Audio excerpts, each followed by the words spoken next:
name is Gayle Schoen for Upper Hands Piano, and today I wanted to introduce you to the idea of using the damper pedal on your piano. The damper pedal is on the right of your 2 or 3 pedals on a piano, or it's also called the sustain pedal on a keyboard. There was a famous composer, Russian composer and pianist named Anton Rubinstein, who said that the more he played, the more he became convinced that the damper pedal was the soul of the piano. And in fact, he said sometimes that the damper pedal is everything. Now, we may think that that's a little bit of an overstatement, but there's no question that it's very important to play with the damper pedal, and it really adds something to your playing.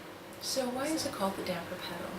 There are something called dampers in your piano which stop the sound. If you were to open up the cover and look inside, you would see that they are felt covered, and they stop the sound once you lift your finger off the key.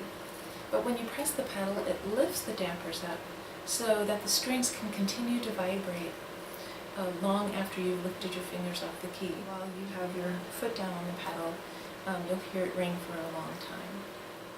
Try a couple of things on your piano just to see what it sounds like with the damper pedal and without. One thing you might do is play a note with the damper pedal and then lift up your finger while your damper pedal stays depressed all the way down to the floor, and see just how long it will ring before you can't hear the sound anymore. Another thing you might try is play a chord without the damper pedal and then play a chord again with the damper pedal and hear the difference in the tone between the two. When you use your damper pedal, depress it gently so that you don't hear a big loud noise when you're playing.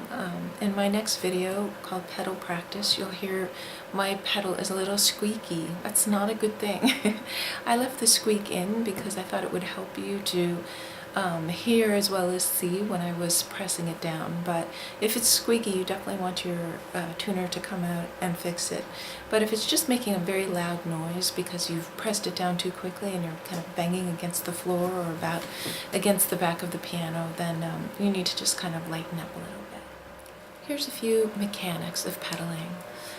First off, your foot should be covering just sort of the front half of your pedal, kind of the part that either curves to the right, or on some pedals it just becomes a little bit more circular.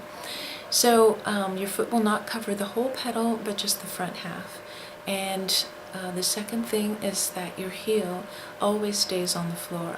If you're finding that you are uncomfortable doing this, then you're probably sitting too close to the piano and you need to move your bench back a little bit. And then thirdly, when you are lifting the pedal, try to just keep your foot in contact with the pedal. Don't take it all the way off, but just let it rest there even when you're not using it, so that you don't have to bring your foot back the next time you wanted to press it.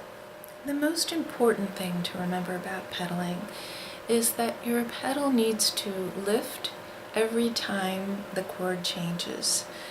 There's a tendency on beginners and even intermediate and advanced players to over pedal, which means you just kind of have a lead foot on your pedal and you don't lift it enough, and when that happens, you'll be able to hear that all the notes are kind of blurring together and it gives you a muddy sound, and you don't want that. And sometimes you're not even able to discern that this is happening because you're so involved in the notes and getting the rhythm right, and you're not really aware of the fact that you're over pedaling. So when you use the pedal, you might want to try recording yourself now and then just to hear what it sounds like. Am I lifting my pedal every time the chord changes?